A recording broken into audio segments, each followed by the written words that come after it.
दोस्तों, board exam जल्दी ही शुरू होने वाले हैं। बहुत सारे स्टूडेंट्स बोर्ड एग्ज़ाम में अच्छे नंबर लाना चाहते हैं। वहीं दूसरी तरफ ऐसे स्टूडेंट्स भी हैं जो केवल पास होना चाहते हैं। बोर्ड एग्ज़ाम में अच्छे नंबर लाने के लिए स्टूडेंट्स जी जान से मेहनत भी कर रहे हैं और तैयारी भी कर रहे हैं।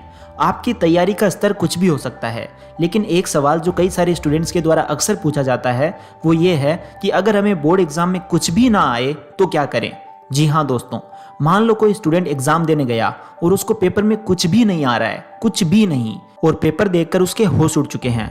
अब दोस्तों, एग्जाम खत्म होने से पहले वो घर तो जा नहीं सकता। ऐसे में वो क्या करेगा?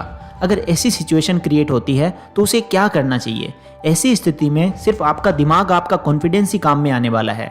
आज के इस वीडियो में मैं आपके साथ इसी टॉपिक पर बात करने वाला हूं कि ऐसी स्थिति में कैसे आप बिना घबराए हुए पूरे संयम के साथ पूछे गए सवालों का जवाब दे सकते हो।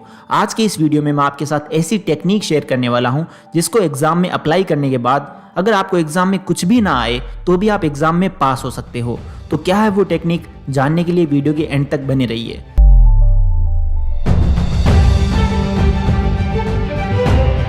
दोस्तों, आज मैं आपको बताने वाला हूं आंसर फ्रेमिंग टेक्निक के बारे में। दोस्तों, यदि आपको एग्जाम में कुछ भी नहीं आ रहा है तो आंसर फ्रेमिंग ही एकमात्र ऐसी टेक्निक है जिसकी मदद से आप एग्जाम में पास हो सकते हो।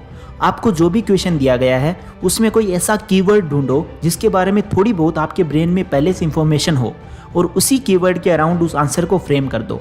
कहने का अर्थ यह है कि आपको उस आंसर से रिलेटेड जो भी जानकारी मालूम है, थोड़ी बहुत ही सही, उसी के अराउंड आपको उस पूरे आंसर को लिख देना है। अगर आपने थोड़ी बहुत ही पढ़ाई की है तो क्वेश्चन पढ़ने के तुरंत बाद आपके दिमाग में ज़रूर कुछ ना कुछ क्लिक होगा, वही आपको लिख देना है। दोस्तों, फॉर एग्जांपल आपको पाइथागोरस थ्योरम डिराइव करने के लिए बोल दिया गया है, बट अगर आपको केवल उस थ्योरम का स्टेटमेंट ही मालूम है तो आपको बस वही लिख देना है, भले ही आपको डेरिवेशन नहीं आता है। ऐसी स्थिति में आप कर भी क्या सकते हैं? आंसर फ्रेमिंग या किसी कीवर्ड के अराउंड आंसर को फ्रेम करके पूछे गए क्वेश्चन का आंसर देना ही एकमात्र सॉल्यूशन है जो कि आपको एग्जाम में मार्क्स दिला सकता है। इसके अतिरिक्त आपका कॉन्फिडेंस भी बहुत मैटर करता है। अगर कुछ भी नहीं आता है और इसके बावजूद भी आप अपनी बात को कॉपी में अच्छे से एक्सप्रेस कर देते हो तो ये भी आपको एग्जाम में नंबर दिलाने के लिए हेल्पफुल साबित होगा। दोस्तों, आपको अपने आंसर की स्टार्टिंग बहुत अच्छे से करनी है। एग्जामिनर के पास बहुत सारी कॉपियाँ चेक होने के लिए आती है। अगर आप स्टार्टिंग में अच्छा लिख देते हो और उसके बाद अगर आप थोड़ा बहुत बेकार भी लिखते हो तो भी आपको नंबर मिल जाते हैं।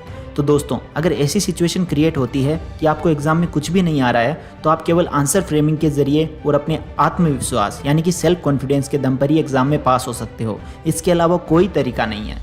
वीडियो के अंत में बस इतना ही कहना चाहूँगा दोस्तों कि अगर हौसला बना ही लिया है ऊंची उड़ान का तो फिर किस बात से डरना है। दोस्तों, अपने आप पर सेल्फ कॉन्फिडेंस रखो, पूरा विश्वास रखो और ऐसा सोचो कि मैं जो भी पढ़ रहा हूँ वही एग्जाम में आएगा। So best of luck, take care and love you all.